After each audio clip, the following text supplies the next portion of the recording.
The intent here is that water recharges at a higher rate than other parts of the region. So that's what those yellow and green areas are intending to tell you. You've got the scientific definitions there that come from MOE guidance, just for your information. So the intake protection zone, as you can see, is just up there in the blue in the corner. The 1 kilometer circle around the actual intake is called the Intake Protection Zone 1, IPZ 1, and it's labeled there in kind of a red color. And the other thing would be the blue area, which is the Intake Protection Zone 2, and that is a 2-hour time of travel. The idea there being what could possibly get into the intake and contaminate it. Now, I've given you some numbers there, 5 and 4, to let you know that these scores are very low. You need a score of 8 or 10 to have significant threats, or 6 to 8 for moderate threats. And hopefully by the time I'm done, some of that will make sense to you. But what I'm trying to tell you is, from a vulnerability point of view, it's relatively not very vulnerable. Mr. Chair, did you want to take questions now? Or doesn't matter to me. Is there blue areas in the land there too, Kathy? Yes, there are blue areas up on shore. And that is, again, the 2-hour travel that either municipal drains or other forms of drainage could I guess, travel to the intake. The reason they chose 2 hours, that's a standard number across the province. It's the time that they would assume that the operator would require to shut it down. So let's say there was a spill on Highway 21 in one of those blue areas, the operator would have the 2-hour time of travel to shut it down. Now, I talked a little bit about threats, and the threats here, there are 21 threats that have been identified by the province of Ontario. Some of them are chemical threats, some of them are pathogen threats, and I've clustered them here in sort of groups. Waste disposal generally is a landfill site. Sewage can be anything from a septic to a lagoon to an outfall from a sewer. Agricultural source materials, that's ASM. Non-agricultural source materials, application of fertilizer, pesticide, livestock grazing. These are all things that you might apply or store on a property. There's road salt, which also then would include things like snow storage.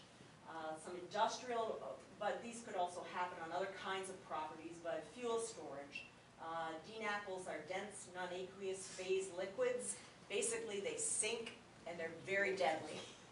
So, organic solvents, de-icing aircraft, and then some of the water quantity things like large takings, which is not really an issue when you're taking your water out of Lake Huron for us here today now. So, in addition to those 21 threats, the threats were broken down into a table of circumstances. For example, a jerry can of fuel near the wellhead, or near an area that might be a score of 10, is just not as threatening as a gas station in the same area, right? So the quantity can be one of the defining issues.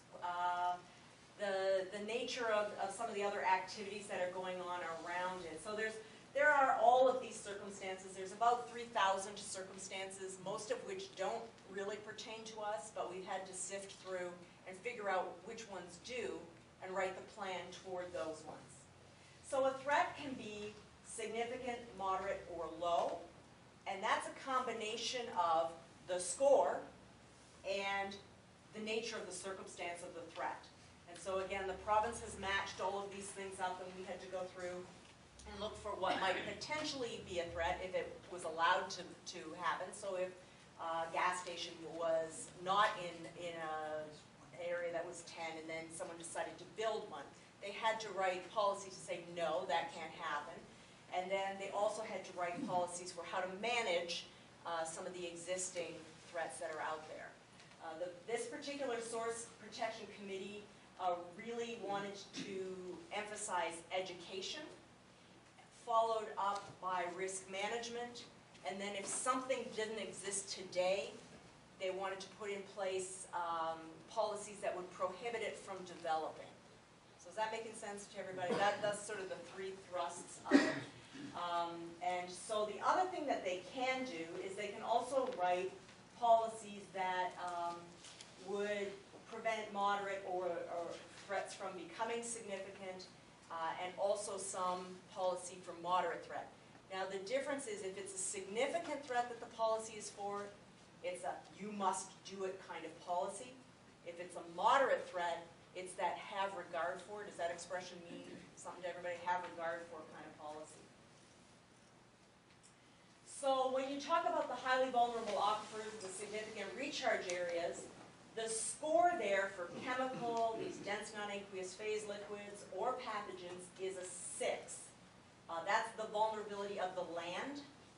So really, no matter how threatening the activity is on the land, because the vulnerability score is low, you're only ever going to have moderate or low threats. I see nodding? Okay. So when we think about our area and about those maps that I showed you at the beginning, you could only have moderate or low threats there. And so all the policies would be the have regard for kind.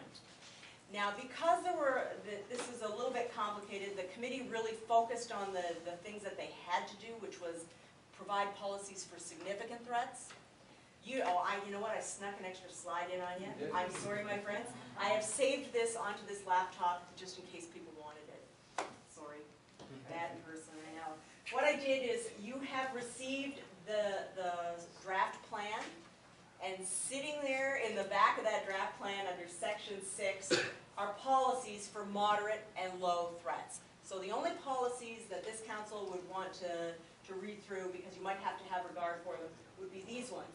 And what I've done is I've circled who has which responsibilities. So the first one is education and outreach in highly vulnerable aquifers. The second one is the same thing but for significant recharge areas. And in both cases, the Conservation Authority has been tasked with an education program. So the third policy would be specific action for spills. And it's requiring or requesting that each municipality would ensure that emergency preparedness plans and spills containment plans would have policies that would pertain to drinking water. So for example, I'm absolutely confident that there is an emergency plan for the Lake Huron primary water supply system, but I doubt it has policies in it that pertain to a spill on Highway 21 or in those areas of travel. Again, it's a moderate or low threat, so it would be a have regard for kind of policy. But that would be probably the one that you would want to think about most. There are also some suggestions of signage that you are entering an intake protection zone. Might be something that the municipality might want to think about. But I think that that brings me to my conclusion here, which is you would only have moderate or low threats.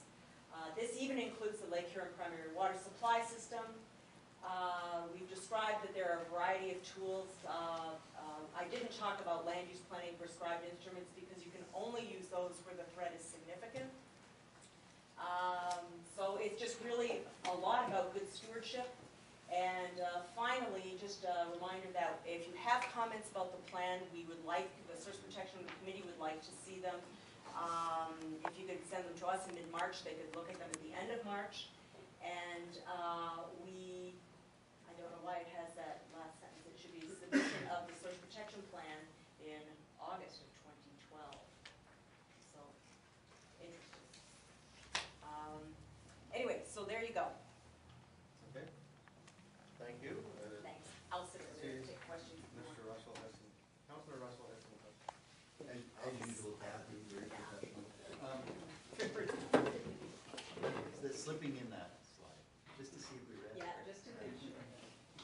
Okay, through you, Mr. Mayor. I was just wondering, in terms of the emergency preparedness plan, obviously for the June deadline, we do our input if we want.